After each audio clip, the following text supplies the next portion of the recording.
Let's get one thing out of the way. Everyone poops, even in the Middle Ages. Knights, kings, farmers, monks, all of them had to go. And when they did, they had to clean up after themselves. But there was no toilet paper, no scented wipes, no fancy bathroom with calming music. What they could only use was what was around. Today, we're pulling back the curtain on one of history's most personal routines. This is the story of what medieval people used as toilet paper. Yeah, really. Before we talk about wiping, we have to talk about going. Where exactly did medieval people relieve themselves? Short answer: anywhere that wasn't already occupied. In the countryside, peasants used the edge of the fields, behind a tree, in a ditch. Nature was the bathroom. Open plan, well ventilated. Some homes had a latrine pit behind the house, a hole in the ground that sometimes got a bit too full, for comfort. In towns, people used chamber pots, simple bowls tucked under the bed or placed by the hearth. Once used, they were often dumped out the window, sometimes with a shout, "Gardy-loo," which meant, "Duck, it's coming." If you were a monk, you got the community bathroom, a long bench with holes, side by side, no walls, a few dozen brothers, and the sound of silent reflection. And if you were a noble, congratulations. You got to sit in a guardrobe, a private toilet built into a castle wall, with your waist dropping into a moat below. Royalty at its finest. But regardless of where you went, you still had to wipe. So, what did medieval people use? Let's start with the classics. Moss. Soft, plentiful, surprisingly absorbent. Also used to cushion shoes. Straw or hay. Not gentle, but it worked, if you didn't mind a few scratches. Leaves, especially mullein leaves, known as nature's toilet paper. Broad, velvety, and unless you grabbed prickly nettle, pretty safe. Then there were smooth river stones. Durable, easy to rinse. Romans used them, and some parts of Southern Europe. Hands were used, especially in cultures that preferred water cleansing. In parts of the Islamic world and Mediterranean Europe, people washed with water instead of wiping. There were some very odd items, too. Dried corn husks, sea sponges, even feathers. Now, let's get to the animal stuff. No, people weren't wiping with live sheep, but they did sometimes use what was left behind. In colder regions, animal fur was prized for warmth and for softness. Bits of rabbit or sheep hide may have been used for wiping, though no one really wanted to write that down. Some travelers even carried tail brushes made from animal hair as reusable wipers. Rags were common in homes, especially for those who had old fabric to spare. They were washed, dried, and used again. In wealthier homes, they might even be perfumed.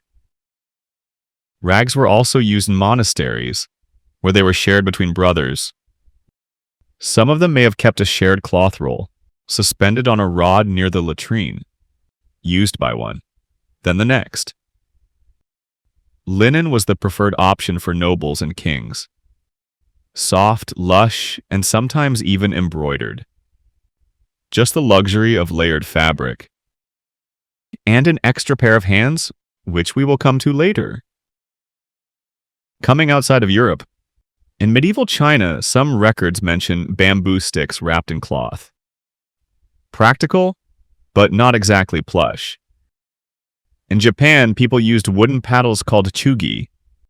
They were rinsed and reused, like a reusable spatula. And in India, people washed with water, using only the left hand, and using it to touch others was socially unacceptable. So what you used depended on where you lived, what you had, and how desperate you were. Then there were those who didn't just wipe once, They wiped twice, theirs and someone else's. Welcome to medieval servitude. And if they weren't wiping, they were managing chamber pots. Full ones, full to the brim. Think your job is bad? Some people had to clean a single strip of fabric, used by the entire family. Crap, no.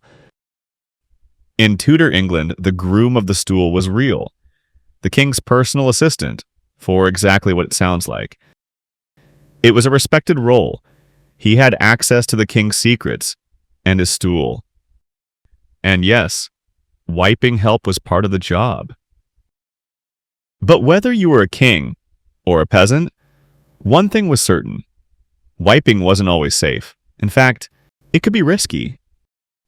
Reusing dirty rags spread bacteria. Small infections could become deadly. And when a single rag was passed around the whole household, the danger only multiplied. Stones or bark caused cuts. Leaves caused rashes. Some believe anal abscesses, common in medical records, may have come from poor wiping habits. During pandemics like plagues, the situation became even worse. But danger wasn't just physical. Wiping itself carried superstitions. Some believed that discarding a wiping cloth the wrong way could bring illness or bad luck.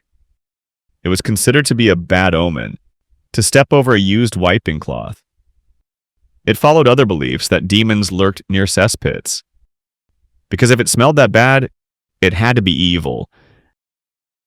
And then, there's the story of the man who dropped his keys down the garderobe shaft. He went down to fetch them. He came back up, alive, but forever changed. We're not saying it's true, but you never know. So when did toilet paper actually arrive? Well, centuries later. Paper existed in the Middle Ages, but it was rare and expensive. Used for books, not butts. Monasteries spent months copying a single manuscript. No one was going to wipe with scripture. Though some damaged scrolls may have met an undignified end. In 1857, the first commercial toilet paper was sold in New York. Flat sheets, medicated, and a luxury. It wasn't until the 20th century that toilet paper became universal. For most of history, people used what they had. It wasn't glamorous and sanitary, but it worked. So next time when you reach for the roll, give a thought to what medieval people used, and what would have been your preferred choice. Do let me know in the comments. If you liked the video, please like, share, and subscribe.